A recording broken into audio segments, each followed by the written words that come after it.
Uhawe ikaze mu kiganiro inyigisho za Bibiliya. Muri iki kiganiro tugenda turaba ibice vy'ivyanditswe muri Bibiliya yera ijambo ry'Imana, tukarimbura insiguro yavyo. Ni ikiganiro gitanga inyigisho z'ivyanditswe vyera mu kiringo c'imyaka 5. Inyuma y'icigwa turaguha inomero woturonderako igihe wogira ico ugomba guterera canke kubaza. Kaze twumvirize kandi twigishwe.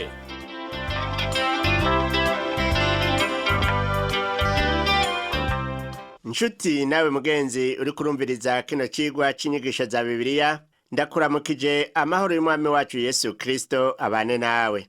Uri kumwe na Pastor Samuel Nsabimbona ndakigushikiriza. Mu cigwa giheruka twarumvise ingene Yesu yaseruye ivyaha vy'abafarisayo hamwe n'abanyabwenge b'ivyanditswe. Mu butumwa bwiza nk'uko bwanditswe na Luka mu gihimba ca 11 duhereye ku murongo wa 37 kugeza ku wa 40, twarabonye inkuru y'umufarisayo yamuhamagaye ngo amuzimane. Uwo mufarisayo abonye ko atabanje gukaraba atararya byaramutangaje. Uwo mufarisayo icamutangaje nuko Yesu yararetse ikintu kijanye n'umugenzo wabo. Ariko Yesu aha yagombye kwerekana yuko idini atari birya biboneka biciye mu migenzo. Ku bwa Yesu Kristo idini nyakuri ibonekera mu mutima. Aho niho Yesu yaciye amubwira aterega mwebwe abafarisayo mwoza igikombe n'inkoko inyuma, ariko imbere muri mwebwe mwuzuye ubwambuzi n'ububi. Ati mwabijuju mwe, iyaremye urukoba siyo yaremye n'imbere. Abafarisayo bari bitwararitse ibiboneka n'imigenzo gusa, nayo ibyo gutungana ko mu mutima ntacyo byari bibabariye. Icaha cabo kwari ukutavuga ukuri. Bari indyarya, barakomantaza ivyagezwe bakabigira ibintu bikaze cane, ariko nabo nyene ntivyabakundira ko bavyubahiriza. Eka n'abakuru b'idini aribo banyabwenge b'ivyanditswe, ingorane yari iyo nyene kuko Yesu yarabaneguye. Abo bakuru b'idini bari bafise ikibanza gifiswe n'abarongoye amashengero uwu munsi. Abantu bose bahanga amaso abo bakuru b'idini kugira ngo bamenye ukuri, ariko bashira imbere ibintu biboneka, navyo ivy'imwemo ntibavyitwararike, kandi ari vyo bari bajejwe. Hanyuma abo nyene ubwabo nabo nyene vyarabananira kubahiriza ivyo vyanditswe. Abo bafarisayo n'abanyabwenge b'ivyanditswe aho kwisuzuma barushiriza gukomantaza imitima yabo. Twarihweje kandi umugani w'umutunzi w'igipfu, turongera turigishwa ku vy'ukwiganyira. Yesu yareretse abigishwa biwe yuko Imana yitwaririka ibikoko, ikabitoreka kugaburira no kwambika abantu bayo yaremye, kandi bayikorera ijoro n'umurango. Kubw'ivyo rero nta mpamvu y'ukwiganyira. Uwu munsi twagomba duheraheze izi nyigisho zijanye n'ivy'ukwiganyira, hanyuma twihweze inyigisho za Yesu Kristo ku vy'ukwihana no kwama twiteguye. Turaza kwihweza kandi umugani w'umusukoni w'ingumba n'uw'akabuto ka sinapi. Turanaganira ku gitangaza Yesu yakoreye umugore yarahetamye. Hanyuma inyigisho y'uwu munsi ikabifatiye ku majambo yo mu butumwa bwiza uko bwanditswe na Luka mu gihimba ca 12, turahera ku murongo wa 26 tugeze ku murongo wa 21 wo mu gihimba ca 13. Tubanze dusome ku murongo wa 26 kugeza kwa 28 wo muri iki gihimba ca 12. Haravuga ngo, nuko ko mudashobora gukora na gito gose, ni iki gituma mwiganyira ibindi? Nimwitegereze amashugwe ingene akura, ntiyirirwa araruha, ntajisha impuzu, ariko ndababwira na Salomo mu bwiza bwiwe ntiyarashajije nka rimwe muri ayo. None Imana ko yambika ivyatsi vyo ku misozi ityo, biriho uwu munsi ariko ejo bigatererwa mu ziko, mbega ntizorushiriza kubambika mwebwe ab'ukwizera guke mwe? Aha Yesu ntiyagombye kubumvisha ko bokwifata nk'inyoni n'amashugwe bitirirwa biratama. Oya namba, ivyo ntibinashoboka, kuko twebwe dutegereza kurima kandi tukimbura. Inyoni nazo ntavyo zishobora. Imana niyo yaduhaye ubwenge n'ububasha bwo gukora, ariko umuntu yari akwiye kumenya yuko ibyo ashoboye atari byo gusa bikenewe. Imana yahaye umuntu ubushobozi bwo kumenya ko wewe ubwiwe afise umutima wo kurondera Imana, uw'ibindi biremwa bidafise, ariko ikanavyitwararika. Nshuti yanje, reka twumvirize uko twari dukwiye kubigenza nk'uko Yesu yababariye. Yababwiye ati ku murongo wa 29 kugeza ku 31, kandi ntimukitwaririke ibyo murya n'ibyo munywa, ntimukiganyire, kuko ibyo byose abanyamahanga bo mu isi ari byo bitwararika, ariko so arazi ko mukena ibyo. Ariko mwitwaririke ubwami bwiwe, ibisigaye muzovyongerwa. Mu isi uwu munsi ubudandaji burakomeye. Bamwe biyemeje kumara ubuzima bwabo bwose bakora ibidandazwa, abandi nabo bagakwira isi yose babirondera ngo babigure canke babigurishe. Muri abo hari abibagira yuko hari Imana yo mu ijuru, kandi ko inyuma y'ubu bugingo bugufi hariho ubugingo budashira. Aha rero Yesu yaciye yongera kubaremesha nk'uko tubibona ku murongo wa 32 kubandanya kugeza kwa 34. Yarababwiye ati, yemwe mwabusho buto, ntimutinye, kuko so bimuhimbara kubaha ubwami. Mugurisha ibyo mufise, mutange ibiguzi vyavyo ku buntu, mwibaririre imifuka idashira, mwirundanirize ubutunzi budashira mu ijuru, ahategerwa n'igisuma atani inyenzi zonona. Kuko aho ubutunzi bwanyu buri, ariho imitima yanyu izoba. Umunsi umwe abantu bose bazohagarara imbere y'Imana iteye ubwoba, baheze berekane ibyo bazoba baritwararitse mu bugingo bwabo bakiri ku isi. Uzoba yarabayeho atagira Yesu mu mutima wiwe, azopfa atagira Imana. Reka rero dushishikare twigishwa, turabe ibyo guhora twiteguye kugira ngo Yesu niyagaruka ntituzomaramare. Dusome muri ubutumwa bwiza uko bwanditswe na Luka igihimba ca 12, duhere ku murongo wa 35 tugeze ku wa 40. Haratubwira hati, mwame mukenyeye, kandi amatara yanyu yame yaka, mube nk'abarorereye shebuja igihe agarukira ava mu bukwe, kugira ngo niyaza akaramutsa bace bamwugururira. Hahiriwe abo bashumba, abo shebuja azoza agasanga bari maso. Ndababwira ukuri, azokenyera abicarike aze abagaburire. Niyaza mu gicugu canke mu nkoko akabasanga atyo, bazoba abahigwe. Kandi mumenye iki, yuko iyaba nyenurugo yarasanzwe azi igihe igisuma kiziramwo, yogavye, ntiyokunze ko inzu yiwe yimbwa.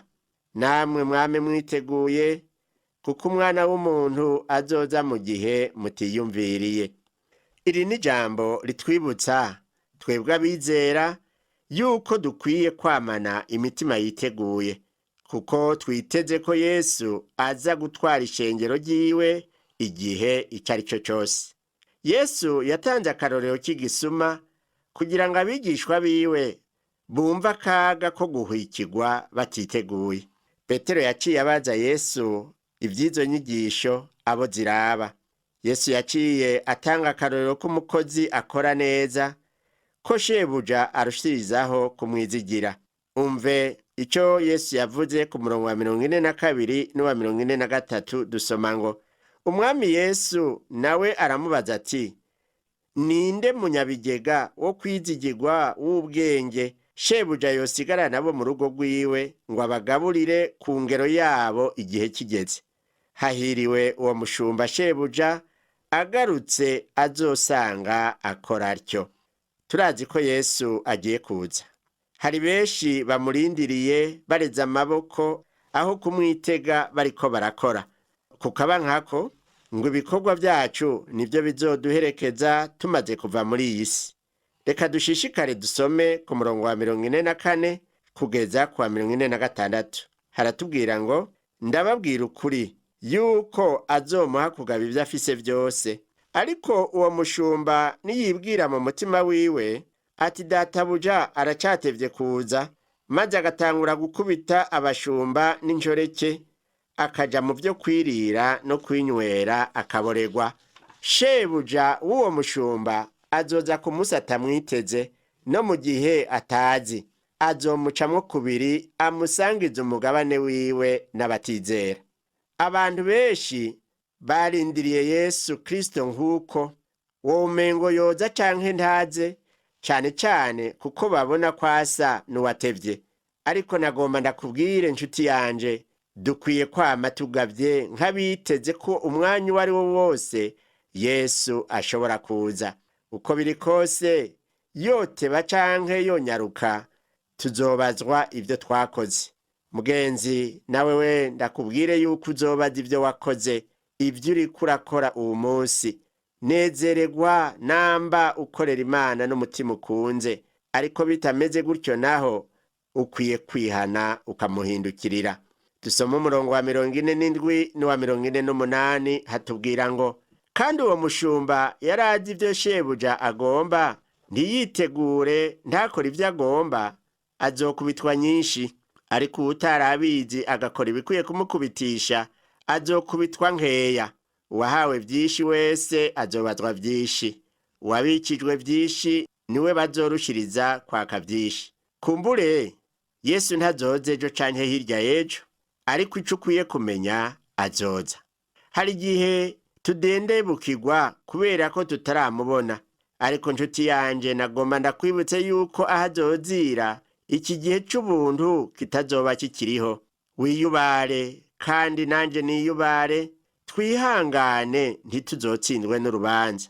Dushishikaye gusoma muri iki gihimba ca 12 c'ubutumwa bwiza uko bwanditswe na Luka, turabona yuko abazoba biteze Yesu Kristo bamwizeye bazotandukana cane n'abatizera, naho boba ari inshuti zishika. Umve uko Yesu abivuga ku murongo wa 49 ati, naje guta umuriro mw'isi, kandi nta kindi nkigomba atari uko wokwaka. Urumva uko niko biri. Biratangaje kubona imyaka irenga 2000 iheze, abantu bumva ubutumwa bwiza bw'agakiza kava kuri Kristo Yesu, ariko bakaburengako bagashira icaha ku ngoma. Vy'ukuri hari ukurogota kuri Yesu Kristo mu buryo burengeje. Umuriro nyene waraterewe mw'isi, uwo muriro uzohitana abatizera banse gukizwa.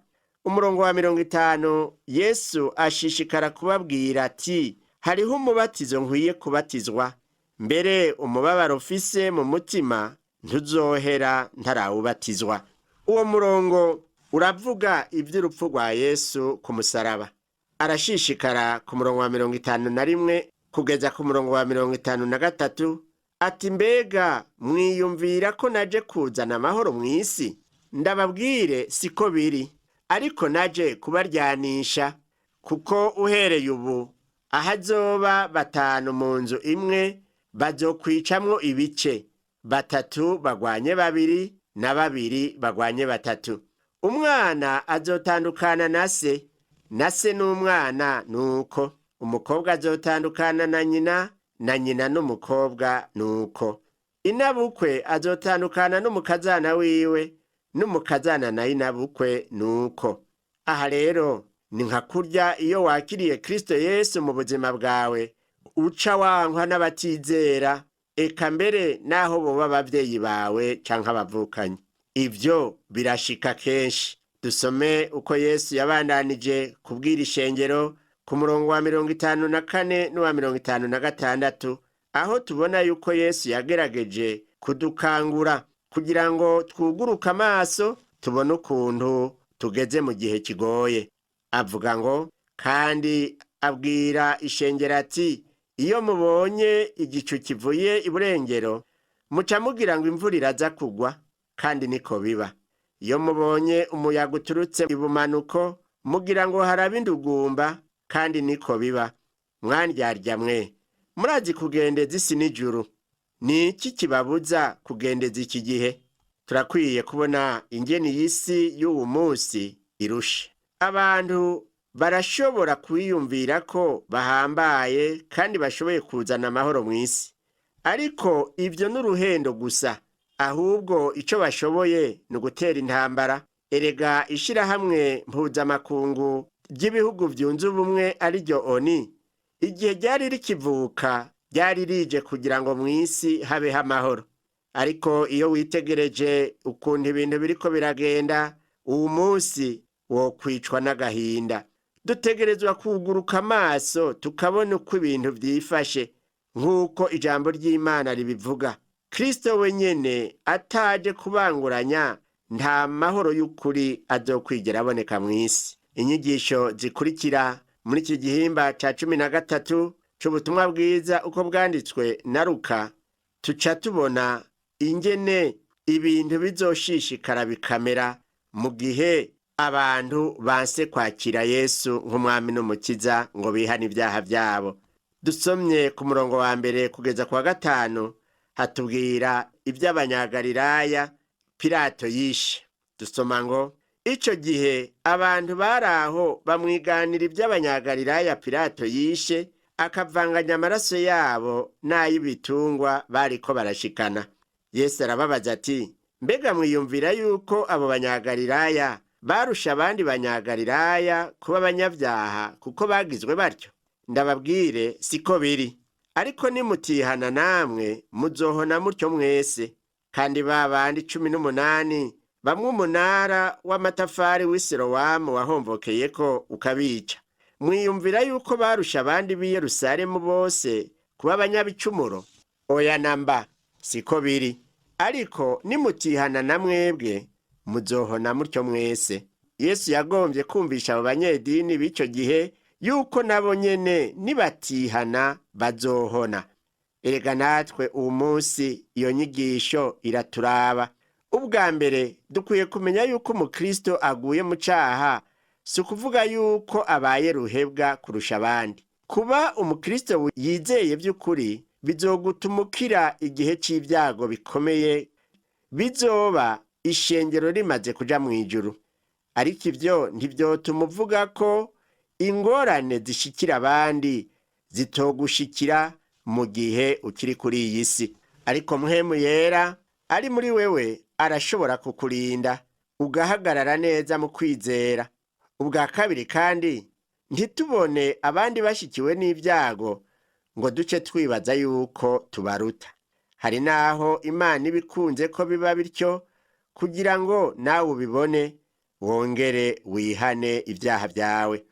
Ikindi twavuze tugitangura kino cigwa ko tuja kwigako n'umugani w'umusukoni w'ingumba, nk'uko tubisoma mu butumwa bwiza uko bwanditswe na Luka iki gihimba ca 13 duhere ku murongo wa 6 tugeze ku 9. Haratubwira ngo, kandi abacira umugani ati, habaye umuntu yari afise igiti cy'umusukoni catewe mu murima wiwe w'imizabibu, akirondera ko ivyamwa arabibura. Abwira umukozi w'uwo murima w'imizabibu ati, raba haheze imyaka 3 nza kurondera ivyamwa ku giti c'umusukoni sindazibone, nuwuce. Ni kuki umara uburyohe bw'aha hantu ku busa? Nawe aramwishura ati, ehe databuja, kireka umwaka nawo ndacorohereze ndagitabirire, hanyuma nicama insukoni bizoba ari vyiza, ariko nikitama uzogica. Aha uwo mugani uravuga ubwa mbere ivy'ihanga rya Isirayeli. Ryari ryarasezeraniwe yuko niryubahiriza ivyagezwe vy'Uhoraho rizogira umugisha, ngo niryanka umuco w'Uhoraho naho rikaba ryikwegeye umuvumo. Ariko ikibabaje nuko bakomantaje imitima kugeza naho Yesu Kristo aza bakamushibura. Mbere barageze naho bavuga bati, amaraso yiwe aradukora n'abana bacu. Ihanga rya Isirayeli rimaze guca mu vyago vyinshi bikomeye bijanye n'igihano, ihanga rya Isirayeli rimaze guca mu vyago vyinshi bikomeye bijanye n'igihano c'Imana. Eka n'ubu munsi turazi yuko basanzaye mu mahanga menshi yo mw'isi, bariko barifuza kugaruka ariko biracagoranye. Kandi n'ubu mu gihe bagishishikara gusuzugura uhoraho ntibashobora kuba mu gihugu cabo ngo bakigiriremwo amahoro. Erega burya abasiriya sibo bateye ingorane abayahudi, kandi n'abarabu sibo bateye izo ngorane, ariko ni Imana. Isirayeli ni ihanga ryatoranijwe n'Imana. Umunsi umwe izobasubiza mu gihugu cabo biciye mu kwizera no guca bugufi kwabo. Muri iki gihe baragerageza gusubira muri ico gihugu, ariko ata kwizera, ata no guca bugufi, maze bagaca bahaburira amahoro. Ibyo twumva byose bikomakomeye bibayo, tumenye ko harimwo ukuboko kw'Imana. Reka ubu naho turabe igitangaza Yesu yakoreye umugore ahetamye. Dusomye ku murongo wa 10 kugeza ku wa 14 haratubwira ngo, ku munsi w'isabato Yesu yariko yigishiriza mu isinagogi. Hari umugore yinjiwemwo n'impwemu itera ubumuga. Yari amaze imyaka 18 ahetamye, adashobora kunamuka na gatoya. Yesu amubonye aramuhamagara, aramubwira ati, wa mugore we, urabohowe ubumuga bwawe. Amurambika ku biganza, uwo mwanya aragororoka ahimbaza Imana. Ariko umukuru w'isinagogi yitonganiriza ivy'uko Yesu akijije umuntu ku isabato, abwira abantu ati, hariho iminsi 6 ikwiye gukorwamwo ibikorwa. Muba ariyo muza ko mukizwe, ariko atari ku munsi w'isabato. Ingorane zaciye zivyuka, atari kubera ko Yesu yakijije umuntu, ariko kubera ko yamukijije ku isabato. Uwo mugore yari yarahetamye bikomeye. Mu by'ukuri yari yaracumukuye bihagije. Twumve rero ingene Yesu yishuye uwo mukuru w'isinagogi, nk'uko tubisoma ku murongo wa 15 n'uwa 16 ngo, Umwami Yesu aramwishura ati, mwandyarya mwe, mbega umuntu wese muri mwebwe ntazitura inka yiwe canke indogoba yiwe mu ruhongore ku isabato, akayijana akayishora ku mugezi? None uko ari umukobwa wa Aburahamu, yaboshwe na Satani iyo myaka 18 yose, ntakwiye kubohorwa iyo ngoyi ku munsi w'isabato? Ukwizera k'uwo mugore kwamuviriyemwo mugisha. Haleluya! Uwo mukuru w'idini we yararajwe ishinga n'imigenzo, nayo ukubohorwa k'uwo mukobwa wa Aburahamu urumva yuko ataco kwari kumaze. N'uwo munsi hari impari nyinshi ku by'isabato, ariko abantu ntibarazwa ishinga no gushinga imizi muri Kristo. Mugenzi wanje uri kuranyumviriza, ikiruta ikindi kuri wewe coba ari ikihe? Mbega no kumenya umunsi w'isabato wemewe canke no kuronka agakiza? Ku bwanje niyumvira yuko ikintu nyamukuru ari ukuronka agakiza kabonerwa muri Kristo Yesu umwami wacu. Turabe umurongo wa 17 ingene uvuga. Akivuga ivyo, abamugwanya bose baramaramara, ishengero ryose rinezererwa ibyiza by'agahebuza yakora byose. Nivyo abantu baramunezererewe, ariko ntibinjiye cane mu byo kumukurikira. N'uwo munsi urashobora kuba umunyedini akomeye, ariko ukaba utigeze wemera Kristo ngo abe mu mutima wawe by'ukuri. Urashobora kuba n'ubu ufise ingorane z'uburyo bwinshi ziguhetamitse. Inyishu irahari. Nuze kwa Yesu Kristo wizeye, akubabarire kandi yishure n'iyo yindi mitwaro yawe ayigukureko. Inyigisho z'uwo munsi twagomba tuzirangirize ku mugani w'akabuto ka sinapi hamwe n'uw'umwambiro.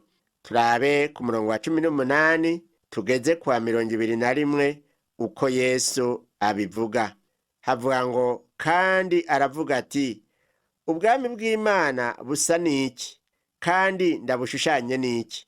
Busa n'akabuto ka sinapi umuntu yakiriye akagatera mu ntabire yiwe, kagakura kakaba igiti, inyoni zo mu kirere zikarika mu mashami yacu. Yongera kuvuga ati, ubwami bw'Imana ndabushushanye n'iki? Busa n'umwambiro umugore yakiriye akawuvanga n'ingero 3 z'ifu gushitsa ikakamye yose. Agatete ka sinapi karerekana amashami y'amashengero yabaye menshi hamwe n'amashirahamwe avuga ivy'ubukristo. Izo nyoni zarika muri ayo mashami zirerekana ukuntu Satani yinyegeza mu mashengero no muri ayo mashirahamwe rukristo. Umwambiro nawo nyene uvugwa hano usigura icaha cagwiriye.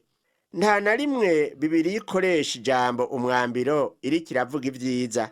Hariho abihenda ngo umwambiro woba ari ubutumwa bwiza buzokwira hose abantu bakihana, ariko ivyo siko biri, ni kinyoma.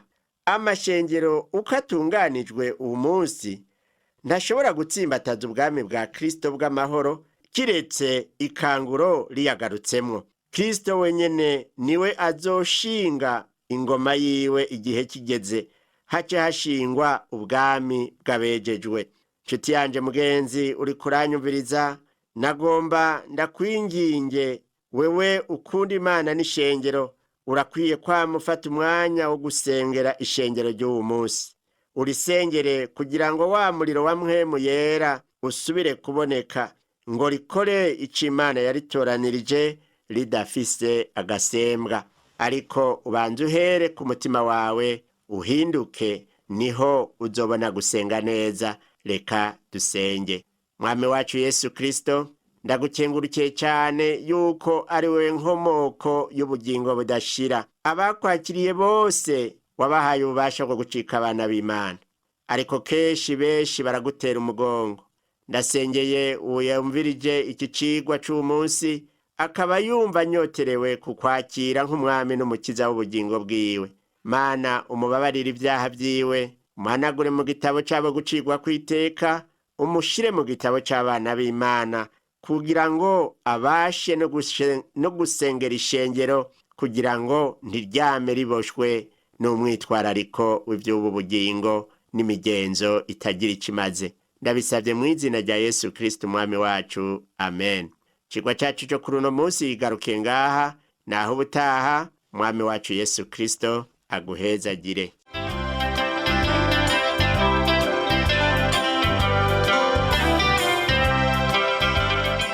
Wakoze kumviriza icigwa c'ijambo ry'Imana c'uyu munsi. Ushobora kumviriza n'ibindi biganiro by'inyigisho za Bibiliya canke ukabikwega kuri uru rubuga rwa interinete rukurikira: http utuburungu tubiri uturongo tubiri duhengetse ttb akaburungu twr org. Ushobora kumviriza ikiganiro cyo muri iyi ndwi canke ugafyonda ahanditswe ngo rondera ukurikije itariki kugira ngo wumvirize ikiganiro camaze kurengana. Ushobora no gufyonda ahanditswe ngo rondera ukurikije ibyanditswe kugira ngo wumve ibiri muri ico gice cy'ibyanditswe byera ugomba. Ufise ico wunganira canke ubaza, twandikire. Email ni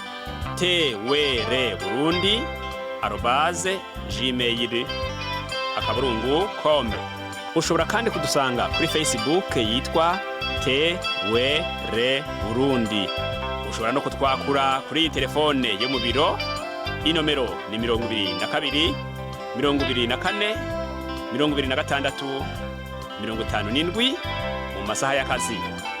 Canke kuri telefone ngendanwa, inomero ni 69 67 12 77 79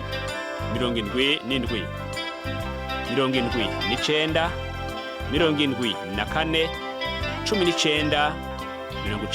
93.